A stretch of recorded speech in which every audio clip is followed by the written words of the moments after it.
Lisa, mahal na mahal kita. Sa lahat ng mga nangyaring ito, kinahin ko sa sarili ko. Hindi ko talaga mabahay para sa akin. Mahal na mahal din kita ngayon. Kahit nasa pinakamadaling na parte ng buhay ko, ang pagmamahalan natin ay naging inspirasyon ko. At ngayong ayos na ang lahat, isa na lang ang sa likod. Nawala na akong ibang makasama. Hindi ikaw sana. Sabi na tayo, Lisa. Magiging buo na ulit yung pamilya natin. Magiging masaya na ulit tayo. Pero Michael, paano pag nalaman niya na... Lisa, ikaw ang mami niya. At sigurado akong matutuwa yung bata pag malaman niya magkakasama na tayo.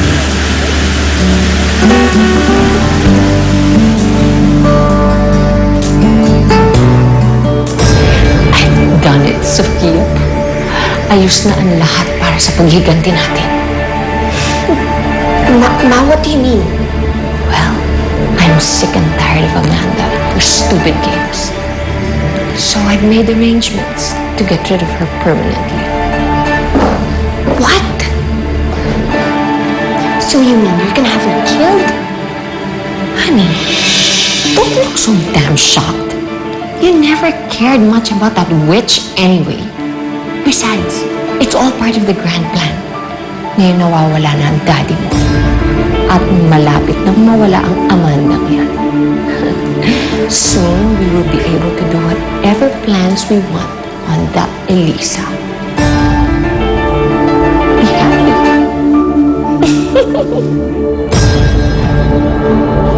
Taya. Eh, bakit ka nagre-reklamo? Ikaw ang mas malapit sa kanya eh.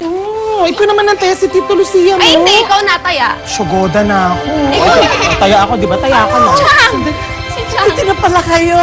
Oh, andito si Linya. Asan si Elisa? Ay, naku. Nauna ko kami umuwi.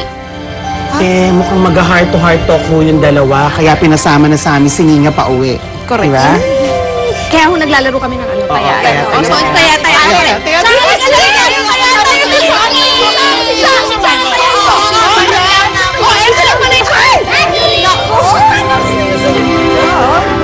Napagod ako. Ang saya-saya nitong dalawan to. Ano? Naku. Hi, baby. Wow.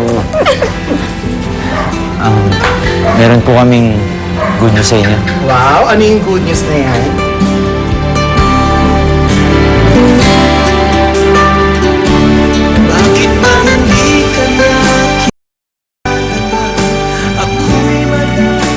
Hello, Rocco. Ayos na ba ang lahat? Oo, ma'am. Bukas na bukas. Tapos na ang problema mo. Oras na magtagumpay ka sa mga pinagagawa ko sa'yo.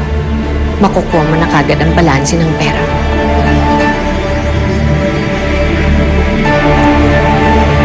Loretta? Ma?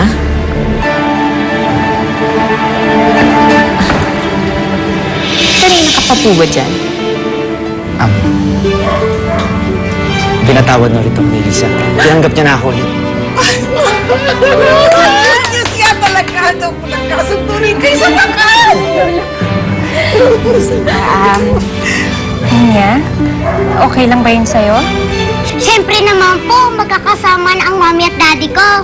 Hindi ka nga dito. Niya, buo na ulit ang pamilya natin.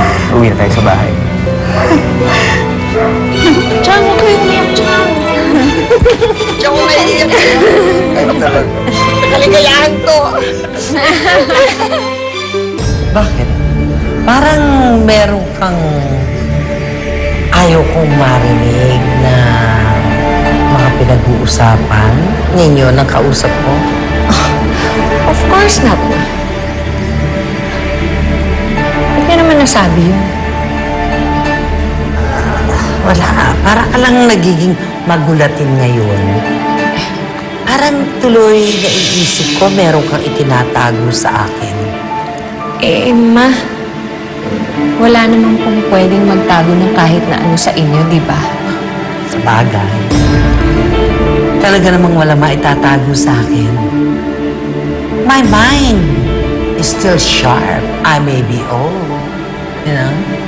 But everything that happens in this house, I know.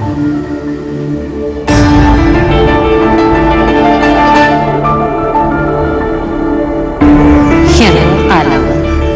Maghintay ka lang pala. Malapit nang matapos ang pag-reyna-reynahan mo dito sa bahay na to. Ba't ito ka pa nagpa-set up ng breakfast? Para naman maiba. At saka para marinig natin ang magandang fireworks. Diyan, banda dyan lang. God, I can't believe somebody would actually do this to Mama. She's such a good person. Baka ba nang iyan nila? Pagbabayan mo yung lahat ng mga ginawa nila. Yan ay kumakalbas pa kayo ng buhay dito. Oh my God! Huwag kayong mag-alala. Sasama naman kayo sa kabilang buhay.